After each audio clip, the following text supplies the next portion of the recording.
तो आज की क्लास में हम लोग पढ़ने वाले हैं ग्राफ्स। देखो ग्राफ्स एक टाइप का हुआ होता है बच्चों का, हुआ जानते हो, मतलब मुश्किल चीज़ है ना। ऐसा लगता है कि ग्राफ अगर जो पहले पढ़ा हुआ ग्राफ होगा वही बना पाएंगे, अगर ग्राफ पहले नहीं पढ़ा तो नया ग्राफ नहीं बना पाओगे। ऐसा लगता है कभी कभी या नहीं लगता? चलो, तो आज की क्लास में हम आपका यही भय दूर करते हैं कि ग्राफ कैसा भी हो आप लोग बना सकते हैं। चलिए बहुत ध्यान से आप लोग प्लीज़ सीखिए। जेई नीट की तैयारी करने वाले बच्चों के लिए सबसे अच्छी बात यही है कि कुछ बनाना नहीं है, सामने आएगा केवल सेलेक्ट करना है। नहीं, यही सेलेक्ट करना है कि ये ग्राफ ऐसे है या वैसे है। चलो बहुत ध्यान से देखो सभी बच्चे। प्यारे बच्चों, एक ना स्ट्रेट लाइन का ग्राफ होता है, आपने इसकी इक्वेशन पढ़ी है कक्षा 8th या 9th में ही, y equal to M x plus C पढ़ा है। इसमें m क्या होता है बच्चों, बताओ जरा। सर m का मतलब यहाँ पर स्लोप है, और स्लोप का मतलब झुकाव होता है। x और y का मतलब एक्सिस है, और c का मतलब क्या होता है बच्चा, इंटरसेप्ट। सर ये इंटरसेप्ट का क्या सेंस है जरा बताना। इंटरसेप्ट का क्या सेंस है? इंटरसेप्ट का मतलब होता है starting point of the graph. जहां से ग्राफ शुरू हुआ है उसी को मैं क्या बोलता हूँ बेटा, इंटरसेप्ट बोलता हूँ। क्या बोलता हूँ उसको मैं? इंटरसेप्ट बोलता हूँ। बहुत ध्यान से समझेंगे सभी। आप मुझे बताइए, अगर स्लोप पॉजिटिव है और इंटरसेप्ट पॉजिटिव है और y equal to M x plus C को कर्व फॉलो कर रहा है, तो इसका जो ग्राफ बनना चाहिए y एक्सिस पर तो y लिख देता हूँ, x पर x लिख देता हूँ, और क्योंकि ये स्ट्रेट लाइन का कर्व है, दोनों क्या है, पॉजिटिव एक्सिस हैं, तो ये ग्राफ कैसा जाना चाहिए, ऐसा। इसका जो स्लोप है जिसको मैं m बोल रहा हूँ वो एक पॉजिटिव स्लोप होगा, ऑल्दो इसको टेन थीटा भी बोल देते हैं, ऑल्दो मैथमेटिक्स में इसको y2 minus y1 over x2 minus x1 के नाम से भी जानते हैं। क्या मेरी बात समझ में आ रही है नहीं आ रही? ये कौन सा थीटा होता है, हमेशा एक्सटीरियर एंगल होता है ये वाला, ठीक है। तो चलिए ये बेसिक सी बातें तो आप लोगों को क्लियर हो ही गई होंगी। इधर आ जाओ, इधर आ जाओ सभी। अगर मैं बोलता हूँ कि स्लोप को कर दो नेगेटिव लेकिन इंटरसेप्ट क्या रहना चाहिए, पॉजिटिव, तो आप मुझे बताइए अगर स्लोप नेगेटिव हो जाए और इंटरसेप्ट पॉजिटिव रहे तो इसका मतलब क्या होगा? इसका मतलब कि ये तो रहा इंटरसेप्ट और ये स्लोप ऐसे जाएगा। नहीं, ये बात समझ में? ग्राफ कैसे जाएगा, ऊपर से नीचे की तरफ जाएगा स्ट्रेट। बोलो बात समझ में आई या नहीं आई? तो हम लोग बोलते हैं इसको, हम लोग बोलते हैं कि नेगेटिव स्लोप्ड है लेकिन इनका इंटरसेप्ट क्या होगा बेटा जी, पॉजिटिव। सर इंटरसेप्ट का मतलब क्या होता है बेटा, जहां से ग्राफ शुरू हो रहा है उसी को मैं क्या बोलता हूँ, इंटरसेप्ट बोलता हूँ। दो बातें समझ में आई हैं? मैंने बोला अगर अगर स्लोप और इंटरसेप्ट दोनों ही पॉजिटिव होंगे तो हमेशा स्ट्रेट लाइन की इक्वेशन में y equal to M x plus c follow हो जाएगा, स्लोप पॉजिटिव होगा और जीरो से आप लोग उसको स्टार्ट कर सकते हो। आगे बात समझ में? लेकिन अगर इंटरसेप्ट इस केस के अंदर यहाँ पर इंटरसेप्ट मुझे जीरो ले लेना चाहिए ना, वो ज़्यादा सही रहेगा ना, क्योंकि आपने जीरो से इस ग्राफ को जो है शुरू किया है, ठीक है। चलो इधर आओ, इधर आएंगे सभी बच्चे। आप कुछ पूछ रही थी? हाँ जीरो होगा बिल्कुल। इधर देखो, मैंने बोला m इजिकल टू प्लस है, मतलब इंटरसेप्ट स्लोप क्या है, प्लस है, और कर्व क्या क्या बोलते हैं इसको, इंटरसेप्ट क्या है, नेगेटिव। तो देखो क्या बन सकता है, बड़ा ही सुंदर सा ग्राफ है भाई। मुझे ये जो c है ना ये नेगेटिव चाहिए, इंटरसेप्ट नेगेटिव चाहिए। तो समझदार बच्चा जानता है इंटरसेप्ट नेगेटिव इस एक्स एक्सिस पर कब हो सकता है। सर ये तो प्लस है, अगर मैं इस ग्राफ को यहाँ से शुरू कर दूँ ना तो आप देखोगे नीचे जाता जाता जाता जाता यहाँ नेगेटिव में मिलेगा। नहीं ये बात समझ में? अरे बात समझ में आई या नहीं आई? मैं इसको छोटा करके बताऊँ, ये देख, अगर मैं इसको यहाँ से शुरू कर रहा हूँ तो टेक्निकली इस वाले पॉइंट को मैं नेगेटिव बोलूँगा कि नहीं बोलूँगा? तो यहाँ पे स्टार्टिंग पॉइंट क्या रहा, नेगेटिव ही रहा, लेकिन स्लोप हमेशा क्या रहा, पॉजिटिव रहा। नहीं ये बात समझ में? अरे बात पल्ले पड़ी, इंपॉर्टेंट है ये भी। आगे आ जाओ, जब आपका स्लोप भी नेगेटिव हो और आपका इंटरसेप्ट भी नेगेटिव हो, ये केस आप लोग सीखिए। जैसे मैंने एक कर्व के एक्स वाई जेड एक्सिस बना लिए, मैंने बोला जी इसको एक्स बोल देना, इसको वाई बोल देना। जहाँ स्लोप भी नेगेटिव हो, जहाँ इंटरसेप्ट भी नेगेटिव हो, इसको हम लोग ऐसे ही लिख सकते हैं, इस पॉइंट से लेके इस पॉइंट तक कर्व बना दो। देख लो, यहाँ पर स्लोप भी नेगेटिव है और यहाँ पर इंटरसेप्ट भी क्या होगा, नेगेटिव। पल्ले पड़ रहा है कुछ? ऐसे ही चीज़ों को आगे समझने की कोशिश करो, ठीक है। ऐसे ही चीज़ों को आगे समझने की कोशिश करो। ऑल्दो अगर मुझसे कोई पूछेगा कि जनरलाइज ग्राफ कौन से यूज़ होते हैं, तो सर एक ये रहा और एक भाई ये रहा अपना, ठीक है ना। एक ये रहा और एक ये रहा। मान लो यहाँ पर अगर ये पॉजिटिव होता तो ये कर्व कहाँ से शुरू होता, यहाँ से शुरू हो जाता। बात समझ में आ रही है नहीं आ रही? स्ट्रेट लाइन का कर्व कहाँ से शुरू हो जाता है, यहाँ से, ऊपर से। चलो इधर आ जाओ, इसको बोलते हैं पैराबोला। सर ये पैराबोला है क्या, पहले इसको सीखो भैया। जैसे कि अपनी क्लास में तो बायो वाले स्टूडेंट्स भी बैठते हैं, तो भैया पैराबोला, हाइपरबोला, ये बोला वो बोला, 1 मिनट में समझ लो। देखना कितनी सुंदर सी बात कह रहा हूँ मैं। प्यारे बच्चों, मैंने यहाँ पर ये साइन बना दिया तुम्हें, पॉजिटिव है ना। पैराबोला का मतलब होता है एक, मान ले ये कोई एक्सिस है और ये कोई एक्सिस है, 2 एक्सिस में इन्वॉल्व होगा और ये ऐसे बन गया, ये पैराबोला है, हाँ या ना। ये भी क्या है बेटा, पैराबोला है। ये भी क्या है, ये भी पैराबोला, और ये भी क्या है, पैराबोला। नहीं सीख पाए, सीख पाए, ये सभी पैराबोला हैं, ये सभी पैराबोला हैं। हमारे थोड़ा सा अकल में फ़र्क है कि हम लोग इस इक्वेशन को ऐसे समझ नहीं पाते। किसी ने ऐसे ग्राफ बना दिया, अब मुझे ग्राफ का केवल एक ही हिस्सा तो दिखाई दे रहा है, लेकिन पूरा देखने की कोशिश करो। नहीं ये बात समझ में, बात पल्ले पड़ी, ये बात पल्ले पड़ी। एक बार दोबारा देखो मैंने क्या बोला। मैंने आप लोगों से क्या बोला,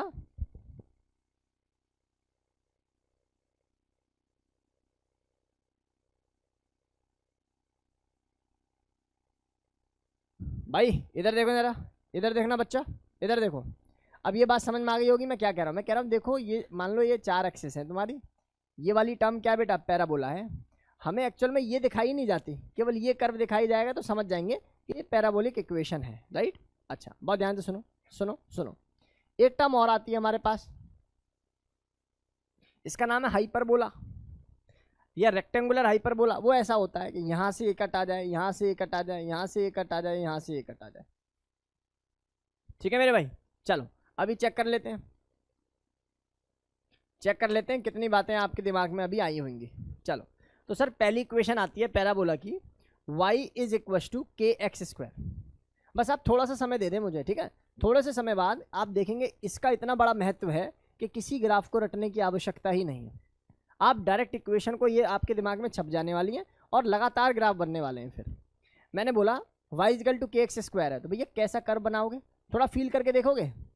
x की 2 वैल्यू के लिए y की 1 वैल्यू है, ये बात सही है। एक्स स्क्वायर का मतलब क्या हो गया, x की 2 वैल्यूज़ के लिए y की कितनी वैल्यू होगी बेटा, 1 वैल्यू होगी। इसका मतलब ये हो गया कि यहाँ पर मैं y लिख दूँ और यहाँ पर मैं x लिख दूँ, तो इसका कर्व कैसे बनाओगे आप, ऐसे बनाओगे, लास्ट में parallel to the y axis हो जाएगा। और फील करके देखोगे तो देखो ये वाला अगर मैं ऐसे बना दूँ, क्या यही पैराबोला होगा, हाँ या ना में जवाब दो, अरे बोलो। ऐसे अगर मैं y square is equal to k x का कर्व बना दूँ, तो यहाँ मैंने लिखा y, यहाँ लिखा x, तो इस केस में जो कर्व बनेगा वो कैसे बनेगा sir, parallel to the x। मतलब भावना को समझ पा रहे हो, थोड़ा सा ज़्यादा स्लोप्ड हो गया, ऐसे बनाना चाहिए। चलो ये गेम समझ में आया क्या, बोलो भाई। तो ये डेटा क्लास के सभी बच्चों को समझ में आ जाना चाहिए। सर ये भी पैराबोला है, ये भी पैराबोला है, पूरा देखना चाहो तो ये देखो, दिखाई दे रहा है पूरा देखना चाहो तो ये देखो।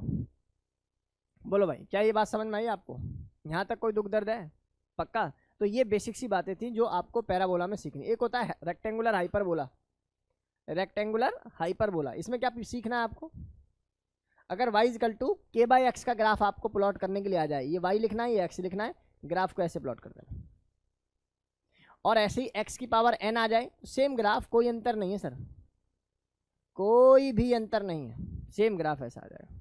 नहीं बात समझ में, सेम ग्राफ आप लोगों का ऐसा देखने को मिलेगा, स्लोप चेंज हो जाएंगे लेकिन ग्राफ की जो रिप्रेजेंटेशन है वो क्या रहेगी, सेम रहेगी। जरा एक बार इसको नोट करना, थोड़ा जल्दी नोट करेंगे।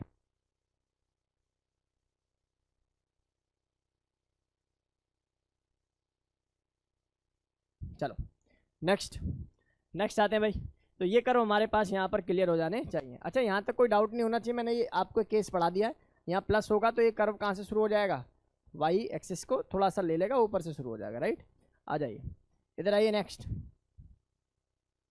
लो भाई ये दोनों अच्छे कर्व बनने वाले हैं आप लोगों के। सवाल उठता है वाई इजकल टू के ई की पावर प्लस एक्स है बेटा, तो आप सीधा सीधा ऐसे समझे, सुने भाई। आपको कभी भी ऐसा कर्व आ जाए ई की पावर एक्स का, तो याद रहे बस एक चीज़ देखो, ये एक्स प्लस वाला है या माइनस वाला है। अगर ये एक्स एक्सिस है और ये वाई एक्सिस है, अगर ये प्लस है तो एक्स वाले एक्सिस पर ज़्यादा कर्व टिल्ट होगा ऐसे। नहीं बात समझ में, बोलो भाई क्लियर है। और अगर ये माइनस है, यही कर्व अगर माइनस होता, ये एक्स है और ये वाई है, तो ये फिर कर्व ऐसे जाता। क्या बात समझ में आई आप लोगों को, बोलो। क्या एक्स और वाई का या e की पावर x का कर्व समझ में आ गया। अंतिम कर्व है जैसे मैंने बना ही रखा है, y equal to log base 10x का कर्व होता है। यहाँ से इसको इंटरसेप्ट बोल दो, y और x के बीच में कुछ ऐसा कर्व जाता है और ये बाद में जाके क्या हो जाती है बेटा, पैरेलल हो जाती है लाइन, कभी भी टच नहीं करती। आगे बात समझ में, ये कभी भी टच नहीं करने वाली, ये कभी भी टच नहीं करने वाली। तो ये बात आप लोगों को समझ में आ जानी चाहिए। आओ भाई इधर आ जाओ, अब इधर आ जाओ। ये कर्व हम लोगों ने खेल लिया, अब इसको इम्प्लीमेंट करके देखते हैं। इधर आओ, मुझे बताइए बॉयल्स लॉ ने क्या बोला था, याद है आपको। सर बॉयल्स लॉ ने बोला था कि पीवी इक्वल टू एनआरटी के अंदर अगर तापमान को कांस्टेंट कर दें, आर तो पहले से ही कांस्टेंट है, और मोल को भी कांस्टेंट कर दें, तो प्रेशर और वॉल्यूम आपस में क्या हो जाएंगे बेटा, इनवर्सली प्रोपोर्शनल। जब प्रोपोर्शनलिटी का साइन हटेगा तो यहाँ पर एक कांस्टेंट आएगा, तो P इक्वल टू के बाय वी। अब मैं ये नहीं बता रहा कि P या V या K किन बातों पर डिपेंड करते हैं, वो हम लोगों ने प्रीवियस लेक्चर में सीख ही लिया है, राइट। चलो सर इतनी बात समझ में आ गई। मैं चाहूँ तो इसको ऐसे भी लिख सकता हूँ P इक्वल टू K, और मैं चाहूँ तो इसी इक्वेशन को और कैसे लिख सकता हूँ, P1 V1 equal to P2 V2। बोलो बात समझ में आई क्या। आप कहेंगे सर बिल्कुल क्रिस्टल क्लियर वाली बातें, बहुत ध्यान से सुनेंगे सभी बच्चे। देखो इधर आओ, इधर आओ सभी, मुझे बस एक छोटी सी बात बता दो। सर ने ना एक यूनिवर्सल मेथड बताया था, यूनिवर्सल मेथड। भैया बॉयल्स लॉ है तो ऑब्वियसली हम लोग आइसोथर्मल ग्राफ बनाएंगे। क्या बनाएंगे बेटा, आइसोथर्मल, जहाँ पर टेम्परेचर क्या होंगे, कांस्टेंट होंगे। बहुत ध्यान से सुनेंगे सभी। मैंने बताया था नंबर ऑफ मोल ऑफ 1 बराबर होगा नंबर ऑफ मोल ऑफ 2, और यहाँ से अगर मैं नंबर ऑफ मोल ऑफ का फार्मूला निकालेंगे तो ये क्या हो जाएगा बेटा, P1 V1 by are T1। ये किसके बराबर हो जाएगा, P2 V2 bye are T2। और सर ने पहले ही बोला है कि यहाँ T1 बराबर T2 है, बोलो हाँ या ना।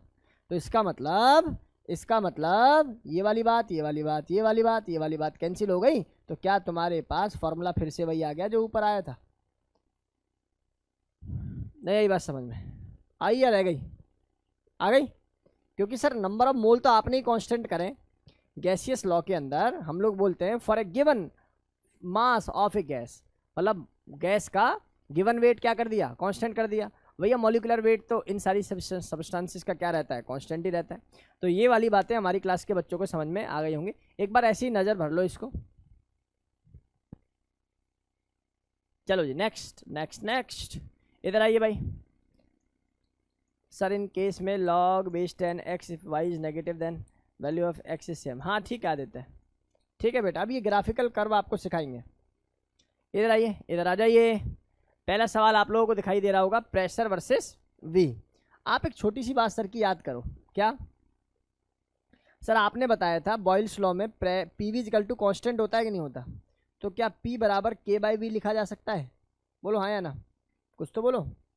ये लिखा जा सकता है। और नाम से पता लग रहा है कि प्रेशर और वॉल्यूम में अगर कोई पूछेगा तो रिलेशन क्या होगा भैया, इन्वर्सली होगा। प्रेशर और वॉल्यूम में रिलेशन क्या होगा, इन्वर्सली होगा। आप मुझे बताइए प्रेशर और वॉल्यूम का इन्वर्सली प्रोपोर्शनल का ग्राफ कैसा बनेगा। अब बच्चा स्ट्रेट लाइन पर ही जाके अटक जाता है, क्यों भैया, आपको मैंने सिखाया है क्या, मैंने नहीं लिखा y equal to K by x, लिखा है ना। और उसको बोला था रेक्टेंगुलर हाइपरबोला, तो क्या नहीं दिखाई दे रहा कि y equal to K by x की फॉर्मेशन बन रही है। y एक्सिस पर P है और x एक्सिस पर क्या है बेटा, V है। तो इसका मतलब कर्व क्या ऐसा नहीं बन जाना चाहिए था, बोलो एक ही बारी में समझ में आया नहीं आया, इसमें रट्टा की रिक्वायरमेंट नहीं है। अगला देखिए, प्रेशर वर्सेस वॉल्यूम में नो डाउट टेम्परेचर कांस्टेंट होता है, क्योंकि लॉ कौन सी है, बॉयल्स लॉ। मोल भी कांस्टेंट ही रहते हैं। मैंने बोला ये T1 है, T2 है, T3। सर इस पॉइंट पे ना, इस पॉइंट पे, इस पॉइंट पे, इस पॉइंट पे सारी जगह टेम्परेचर कांस्टेंट है। इसका मतलब ये नहीं है कि कर्व का टेम्परेचर कांस्टेंट है। लाइन पर ऊपर 25 डिग्री, नीचे 25 डिग्री, और अगर दूसरी लाइन आ जाए तो it may be 30 degree. Game समझ में आया नहीं आया। अब देखिए जरा, यहाँ T1 है या T2 है या T3 है, हाउ कैन यू डिस्टिंग्विश। बस सर की एक ट्रिक यूज करें और बस जीवन को सुंदर बना लें। अब वो ट्रिक क्या है, ध्यान से देखो, सुनो भाई सुनो। P इक्वल टू एनआरटी दुनिया ने पढ़ा है। कोई बच्चा अगर इसके स्लोप के मेथड पे गया, वो समझ लो कि मतलब 50% तो जंग हार ही चुका है। जो 50% मतलब समझ रहे हो ना, जिसने निकाला कंपेयर करके PV और ये पता नहीं ग्राफ और ये NRT बाई V, ये सब खेलता है, वो खत्म हो जाता है। क्योंकि इतना बड़े लेवल पर कन्फ्यूजन है आगे चल के कि ये कहोगे कि आ ही नहीं रहा सर, मतलब कभी निकल जाता कभी नहीं निकलता। केवल और केवल सर की दो बातें सुने। मैं कह रहा हूं आपके सामने कभी भी ऐसा कोई करवा जाए तो आपने क्या काम करना, आपने ना किसी भी एक एक्सिस के अराउंड एक लाइन ड्रॉ कर लेनी है। कर लोगे ना इतना? तो मैंने बोल दिया जी वॉल्यूम भाई को मैं कांस्टेंट मान लेता हूं, मान लिया। अब पीवी इक्वल टू एनआरटी में तुमने क्या क्या चीजें कांस्टेंट ले लिया बताओ। क्या तुम्हारे पास टेम्परेचर पहले से ही कांस्टेंट था? नहीं था। तुम गधे हो। क्यों? क्योंकि तुम भूल रहे हो कि लाइन अलग अलग है। यही तो हमें बताना है। नहीं ये बात समझ में? क्या मोल कांस्टेंट है? ये बात सही है। आर कांस्टेंट है, सही भाई। वॉल्यूम तुमने ही कांस्टेंट किया है, सही है सर। आप बताइए प्रेशर और टेम्परेचर का क्या रिलेशन है डायरेक्टली? इसका मतलब जिस कर्व का प्रेशर ज्यादा उसका टेम्परेचर ज्यादा। बात समझ में आती है कि नहीं आती? बोलो भाई। जिस कर्व का प्रेशर होगा ज्यादा उस कर्व का टेम्परेचर होगा ज्यादा। तो बताओ जरा सही ऑर्डर क्या होना चाहिए? T3 is greater than T2 is greater than T1। बोलो गेम समझ में आया नहीं आया? सीधी सीधी बात समझ में आई? मैं किसी बच्चे को ना देख लूं स्लोप वाला मेथड लगाते हुए, लगा रहे हो तो तुम अपने रिस्क पर खेल रहे हो। आंसर निकल भी सकता है, नहीं भी निकल सकता। मैं ये नहीं कह रहा मेथड गलत है, मैं कह रहा हूँ तरीका गलत है बस। ठीक है ना? मतलब एक ही बात हो गई। दिमाग में बोझ ज़्यादा है। मतलब मेरे जैसा बच्चा, मतलब समझ लो मेरे जैसा आदमी तो नहीं निकाल सकता बार बार P equal to NRT divide by slope. Slope से वैल्यू बढ़ेगी तो कर्व बढ़ेगा, बाल बार मुझे नहीं होगा भाई। मुझे तो एक बात समझ में आती है, पी इक्वल टू एनआरटी को फॉलो करो बस। सारी गैसेस लो इसी पर बेस्ड है तो इसी को पकड़ के रहो बस। चलो अगला बताओ। मैंने बोला प्रेशर वर्सेस वॉल्यूम का कर्व है। अब मोल मैंने डिफरेंट दे दिए। आपसे पूछ रहा हूँ मोल का ऑर्डर बताओ। ये N1 है, N2 है, N3 है। क्या किसी बच्चे को इसमें कन्फ्यूजन है कि ये दोनों बात सेम नहीं होंगी? सेम होंगी। कर्व पर एक नहीं 1000 मोल होते तब भी वो क्या रहते? कांस्टेंट ही रहते। अब बचा N1 और N2। भाई समझदार बच्चा कौन होगा? सर ऐसे लाइन खींचेगा जो वॉल्यूम को कांस्टेंट कर बैठे हो। पी इक्वल टू एनआरटी है। आप कुछ मत देखो, आप बस पैरामीटर्स देखो। तुम्हें एन दिखाई दे रहा है? दिखाई दे रहा है सर। इसके पैरेलल एक्सिस पे तुम्हें पी दिखाई दे रहा है? दिखाई दे रहा है सर। ये भी छोड़ दो कि कौन कांस्टेंट क्या कांस्टेंट, बस आप लोग ये देखो और आंसर बता दो, खत्म करो। क्या नहीं दिखाई दे रहा कि N2 बराबर N3 is greater than N1? नहीं आई बात समझ में?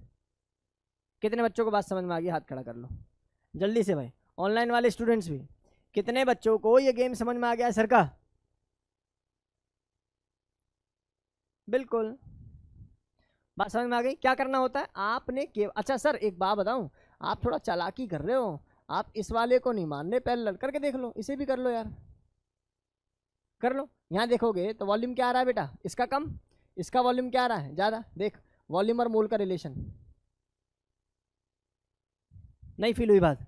अरे अटकी बताओ, बात समझ में आ गई ना? चलो आओ अगला देखो, अगला देखो, अगला देखो। सर प्रेशर वर्सेस 1/v का कर्व है। प्रेशर वर्सेस 1/v का कर्व है। लो सर कितना सिंपल कर्व है, यहीं यहीं बना लेते हैं इक्वेशन। देखो हमने पढ़ा P इक्वल टू K/v, पढ़ा कि नहीं पढ़ा? क्या समझदार बच्चा इसको ऐसे लिख सकता है K इंटू 1/v प्लस 0? क्या समझदार बच्चा अब इसको ऐसे लिख सकता है y equal to mx plus c? Sir यहाँ तो नहीं हुआ ये x/v का कर्व या k/x का कर्व। क्यों होगा भाई? आप x एक्सिस भी तो देखो, that is 1/v not the v। Clear है भाई? तो 1/v है तो मतलब x एक्सिस पर तो 1/v है। स्लोप क्या हो गया? k हो गया। इंटरसेप्ट 0 हो गया। y एक्सिस पर p है। क्या ऐसा ही फॉलो हो रहा है? अगर ऐसा ही फॉलो हो रहा है तो क्या इक्वेशन स्ट्रेट लाइन होगी? बन गया कर्व। अगला देखो p वर्सेस 1/v। मैंने दे दिया टेम्परेचर T1 T2 T3। समझदार बच्चा कौन होगा? समझदार बच्चा कौन होगा? सर जो इसको कर लेगा कांस्टेंट। सही है क्या? और फिर देखेगा प्रेशर और टेम्परेचर का रिलेशन। कोई नालायकी होगा जो पी इक्वल टू एनआरटी में बार बार लिख के देख रहा है पी इक्वल टू एनआरटी में प्रेशर और टेम्परेचर का क्या रिलेशन है। क्या होता है भैया? डायरेक्टली खत्म। छोड़ो ना उस वी को, जो एक बार कांस्टेंट हो गया उसको बार बार याद करने से फायदा ही क्या? सीधा सीधा गेम लगाओ, जो तुम्हारी आंखों के सामने है उसी को प्रत्यक्ष मानो, उसके पीछे क्या उसको भूल जाओ। मेरी बात समझ में आ रही नहीं आ रही? सीधा सीधा गेम खेलते हैं कि सर यहाँ पर मैंने इसके ऊपर गया तो इस वाले पर सर यहाँ, और इन दोनों का ही बात बननी है बस कुछ। अब प्रेशर और टेम्परेचर का रिलेशन होता है डायरेक्टली, जिसका प्रेशर ज़्यादा उसका टेम्परेचर ज़्यादा। काम खत्म हो चुका है भाई। नहीं आई बात समझ में? कुछ तो बोलो। गेम समझ में आया नहीं आया? आपको क्या मतलब है कि 1/v का कराया फैलाने का? क्या कोई मतलब की रिक्वायरमेंट नहीं है सर। आप ना कुछ गड़बड़ कर रहे हो सर, थोड़ा कंसेप्चुअली कमजोर ना हो जाए, एक बार ऐसे देख लें, देख लो, इसको कांस्टेंट कर लो। तो देखो जरा 1/v की वैल्यू क्या होगी इस केस में, ज़्यादा बता। 1/v की वैल्यू ज़्यादा तो v की वैल्यू कम, और v की वैल्यू कम तो टेम्परेचर कम। देख भाई फिर से वही आ गया गेम। कॉन्सेप्ट है इसके पीछे, मतलब ऐसा नहीं है कोई ट्रिक लगा बैठे, कॉन्सेप्ट है भाई। और कॉन्सेप्ट कभी भी ब्रेक नहीं हुआ करते, कॉन्सेप्ट कभी भी ब्रेक नहीं हुआ करते। बोलो गेम समझ में आया क्या? अगला देखो पीवी वर्सेस वी।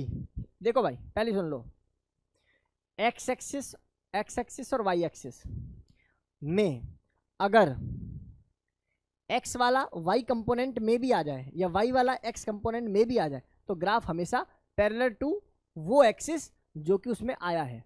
दोबारा सुनो मैंने क्या बोला है, प्रेशर वॉल्यूम वर्सेस वी में मुझे वी यहाँ भी दिखाई दे रहा है, वी यहाँ भी दिखाई दे रहा है, तो अगर ये दोनों बात आ रही हैं तो इस वी को और इस वी को कांस्टेंट मान के पैरेलल ग्राफ खींच दो। फील कर पाए? कल को यहां पर पी आ जाता, ये लो, नहीं सीख पाए? अरे मुश्किल है क्या? बोलो भाई क्या ये मुश्किल डेटा है? महा बेसिक है सर। चलो सर अगला सवाल पढ़ा दो सर। देखो इधर आओ सर, आपने बोला था नंबर ऑफ मोल का सबका तरीका यही है सर। आओ आओ आओ, ये देखो मैंने वॉल्यूम भाई को कांस्टेंट कर दिया है और पीवी इक्वल टू एनआरटी यहाँ पर मैंने लिख दिया है। आपसे पूछा नंबर ऑफ मोल, तो बताओ जरा नंबर ऑफ मोल और पीवी है ना, पीवी है ना, और इसमें से भी वॉल्यूम को मैं क्या कर चुका हूँ बेटा जी, कांस्टेंट। लो आंसर आ चुका है तुम्हारे पास। अब बताओ वो स्लोप वाला मेथड अच्छा है या ये मेथड अच्छा है? ऑब्वियसली ये मेथड अच्छा है। आपको माथापच्ची करनी नहीं है। क्या करोगे केमिस्ट्री सीख के? अभी तो ये सीखो कि पेपर कैसे निकलेगा, सीधी और स्पष्ट बात है भाई।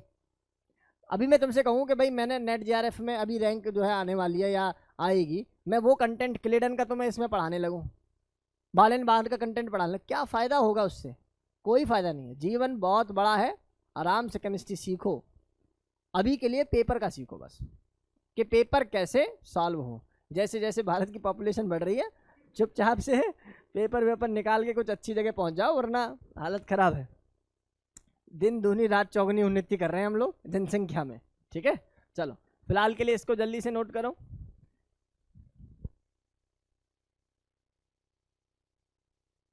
आइए जी सीखिए, इधर आइए, इधर आएंगे सभी स्टूडेंट्स, बहुत ध्यान से सीखें भाई सभी।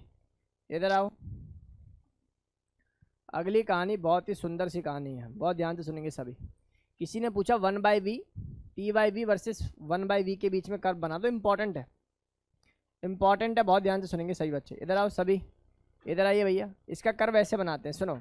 अच्छा सारे कर्व को बनाने की एक ट्रिक बताऊँ आपको, जितने भी कर्व हैं आप भूल जाओ कि बॉयल्स लॉ है, चार्ल्स लॉ है, या फलानी लॉ है, ढिकाने लॉ है। आप केवल एक बात अपने दिमाग में याद रखो, P इक्वल टू, रख सकते हो अपने दिमाग में याद। अगर बॉयल्स लॉ है तो वो बोलेगा, और बोलेगा जी टेम्परेचर को कांस्टेंट कर बैठो, सही है। टेम्परेचर कांस्टेंट हो गया, अपने आप बता देगा कि ये क्या इक्वेशन बनाएगी। क्लियर? अच्छा आर क्या है सर? आर भी जीवन में कांस्टेंट ही रहा है हमारे, तो है या ना। बचा एन, बचा क्या एन, और एन मतलब गैसियस लॉ में एन को हम लोग क्या कर लेते हैं, कांस्टेंट कर लेते हैं। बोलो गेम समझ में आ गया क्या? वही इक्वेशन आ गई, P इक्वल टू कांस्टेंट, हाँ या ना में जवाब दो। चलो आपसे सवाल पूछा है, वाई एक्सिस पर P/V बनाओ और एक्स एक्सिस पर क्या बनाओगे बेटा, 1/v बनाओगे। देखो कैसे बनाना चाहिए, मेरे पास P इंटू वी है ना, V से मल्टीप्लाई कर दो और V से ही डिवाइड कर दो, और ये पिक्चर किसके बराबर है, NRT जो है सो है। आगे बात समझ में? आप मुझे देखकर बताओ क्या ये सारी बातें कांस्टेंट के बराबर थी? क्या मैं इसको नीचे ले जाऊं और ये पिक्चर कैसी बन जाएगी, P/v which is equal to constant k, क्या बन जाएगा बेटा जी, ये बन जाएगा इंटू 1/v²। हाँ या ना में जवाब दो, बनेगा? अब मुझे एक बात बताओ, क्या ये इक्वेशन वही है, y इक्वल टू, बन गया पैराबोला? बोलो हाँ या ना, बन गया ना parabola, y equal to mx²। तो मतलब कर्व कैसा बनना चाहिए, ये लो। रटना पड़ा या समझ में आया? समझ में आया ना? समझ में आया गेम कि सर ने यहाँ पर इसको ये v² आ गया और सर ने बताया था y इक्वल टू mx²। मान लो यही सवाल अगर मैं ऐसे पूछ दूँ, सुन बेटा इधर देख, मैं आपसे यही सवाल ऐसे पूछ दूँ, ये P/v है और ये पिक्चर ना ये 1/v² है। अब तो सर आप एक बात बताइए, आपने निकाला PV equal to K into 1/v², यही तो निकाला ना। तो यार ये तो 1/v² है, ये y इजिकल टू mx बन रहा है प्लस c, मतलब स्ट्रेट लाइन हो गया कि नहीं हो गया? अरे कुछ तो बोलो। तो ये स्ट्रेट लाइन मतलब 0 से शुरू होगा, स्लोप क्या हो जाएगा बेटा? k हो जाएगा। 1/v² एक्स एक्सिस है। सर इसमें और उसमें अंतर क्या है? ये 1/v² है और वो 1/v है, इसलिए यहाँ x² आया और यहाँ केवल स्ट्रेट लाइन बन गया। अंतर समझ में आया? बोलो भाई, क्या अंतर समझ में आया आप लोगों को? आगे देखो, log p versus log v, महा सिंपल ग्राफ होने वाला है। देखो आपने पढ़ा है p इजिकल टू k। अब वही इसमें आइडियल गैस इक्वेशन को सॉल्व करते हुए मैंने बता दिया p इजिकल टू k। अच्छा मुझे एक बात बताओ, log a इंटू b का फॉर्मूला जानते हो? log a plus log b बराबर log k आ जाएगा यहाँ, हाँ या ना? इस पिक्चर को उधर ले जाओ तो ये बन जाएगा log p equal to log k minus log v। हो जाएगा या नहीं हो जाएगा? आंखों को खोल कर देख के बताओ मुझे, y इजिकल टू, क्या ये तुम्हें mx प्लस c नहीं दिखाई दे रहा? सर आपको कैसे पता लगा यही x है? भैया x एक्सिस पर है, ये y एक्सिस पर है, तो पता लग रहा है मुझे। तो स्लोप क्या हो जाएगा बता जरा, तानिया बता जरा, स्लोप क्या हो जाएगा? -1। कितना हो जाएगा? -1। तो सर स्लोप तो हो गया सर -1 नेगेटिव, और इंटरसेप्ट क्या ऊपर? अरे बोलो, बात समझ में आई? ये सवाल नहीं था, सवाल था कितना एंगल चाहिए। तो भैया अगर स्लोप -1 है तो tan थीटा चाहिए होगा कि नहीं होना चाहिए? बता, tan थीटा, थीटा की वैल्यू 135 लगा देना, तो ये वाला एंगल कितना होता होगा बेटा जी? 135। तभी tan 135 बराबर -1 होता है। नहीं सीख पाए? अरे पल्ले पड़ा पक्का। यहीं अगर m इजिकल टू 1 आता तो tan थीटा कितना हो जाता? 45। सीखे नहीं सीखे? पक्का। तो ये डेटा क्लास के सही बच्चों को क्लियर होना चाहिए। लो लो लो, एक बेसिक सवाल देखो, ये T1 है, ये T2 है, ये T1 है, ये T2 है, आपसे पूछा हुआ है बताओ जी कौन सा टेम्परेचर ज़्यादा बड़ा होगा? सर ये बच्चागिरी के खेल हमसे ना खेला करो, हमें प्रेशर और टेम्परेचर दोनों दिखाई दे रहे हैं और दोनों का रिलेशन डायरेक्टली है, खत्म आंसर। क्या करोगे स्लोप निकाल के? नहीं बात समझ में? क्या करोगे स्लोप निकाल के? सीधी सर की ट्रिक यूज़ करो। बोलो गेम समझ में आया क्या? कुछ तो बोल दो। मुश्किल लग रहा है? बहुत मुश्किल है? चलो सॉल्व कर लो जल्दी से, इसको नोट करो। सारे हो गए ना? चलो चलिए स्टूडेंट्स, आज की क्लास के लिए इतना ही, ठीक है? मिलते हैं हम अपनी अगली क्लास में, और आप लोग पढ़ते रहिए इफेक्टिवली, और अगर कोई डाउट होगा तो आप जो है बता देंगे। इसकी DPP जो है आप लोगों को अभी मिल जाएगी, राइट? चलिए, थैंक यू सो मच।